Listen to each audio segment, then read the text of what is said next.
ಇನ್ನು ಕೆಲವೊಂದು ಕಡೆಗೆ ವಿಪರೀತ ಪ್ರಮಾಣದಲ್ಲಿ ಮಳೆ ಸುರಿತಾ ಇದೆ. ಅದರಲ್ಲೂ ಉತ್ತರ ಕನ್ನಡದಲ್ಲಿ ಈ ಕಾರವಾರ, ಈ ಕುಮಟಾ, ಶಿರಸಿ ಈ ಕಡೆ ಭಾಗದಲ್ಲಿ ವಿಪರೀತ ಪ್ರಮಾಣದಲ್ಲಿ ಮಳೆ ಸುರಿತಾ ಇದೆ. ಬಸ್ಗಳು ನೀರಿನಲ್ಲಿ ಮುಳುಗುವಂಥ ಸ್ಥಿತಿ. ಬಸ್ ಹೋಗಿ ಅದನ್ನು ನಿಂತ್ಕೊಂಡ್ಬಿಟ್ರೆ ಪ್ರಯಾಣಿಕರು ಏನು ಮಾಡ್ಬೇಕು ಹೇಳಿ? ಚಂಡಿಕಾ ಹೊಳೆ ಹರಿವಿಗೆ ರಸ್ತೆಯಲ್ಲಿ ಸಿಕ್ಕಾಕೊಳ್ತು ಬಸ್. ರಸ್ತೆನೋ ಕೆರೆನೋ ಹಳ್ಳನೋ ಗೊತ್ತಾಗಲಿಲ್ಲ, ಅದು ಅಂಥ ಸ್ಥಿತಿ. ಯಾಕಂದರೆ ರಸ್ತೆನಲ್ಲಿ ನೀರು ಹೆಂಗಿದೆ ಅಂತಂದ್ರೆ ನದಿ ಥರ ಇದೆ. ಶಿರಸಿ ಕುಮಟಾ ಹೆದ್ದಾರಿ ಸಂಚಾರ ಸಂಪೂರ್ಣ ಬಂದ್ ಆಗಿದೆ. ಇದರ ನಡುವೆ ಬಸ್ ಒಂದು ಬಂದು ಸಿಲುಕಿದೆ.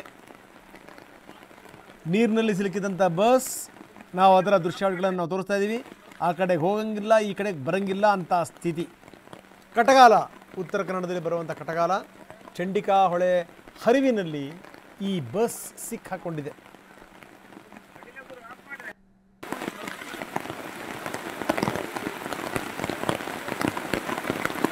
ಇದು ಸ್ಥಿತಿ. ಜನ ಅದರಲ್ಲೇ ಓಡಾಡ್ತಾ ಇದ್ದಾರೆ. ಬಸ್ ಬಂದು ಮಧ್ಯೆ ಸಿಕ್ಕಾಕೊಂಡಿದೆ. ಒಳಗಡೆ ಇದ್ದಂಥವ್ರು ಪರದಾಡ್ತಾ ಇದ್ದಾರೆ. ಅಂಥ ಸ್ಥಿತಿ ಇದು. ರಾಷ್ಟ್ರೀಯ ಹೆದ್ದಾರಿನೇ ಹಿಂಗಾಗ್ಬಿಟ್ರೆ ಗತಿ ಏನಾಗಬೇಕು ಹೇಳಿ? ಎರಡ ಮಳೆಯ ಅವಾಂತರಗಳು. ಇನ್ನೂ ಕೂಡ ಕೆಲವೊಂದು ಕಡೆಗೆ ಈ ಚಿತ್ರದುರ್ಗ ಸೇರಿದಂತೆ ಬೇರೆ ಬೇರೆ ಭಾಗಗಳಲ್ಲಿ ಬೀಳಬೇಕಾದಷ್ಟು ಮಳೆ ಬೀಳ್ತಾನೇ ಇಲ್ಲ. ಮತ್ತೊಂದು ಕಡೆಗೆ ವಿಪರೀತ ಪ್ರಮಾಣದಲ್ಲಿ ಮಳೆ ಸುರಿತಾ ಇದೆ. ಅದರಲ್ಲೂ ಉತ್ತರ ಕನ್ನಡದಲ್ಲಿ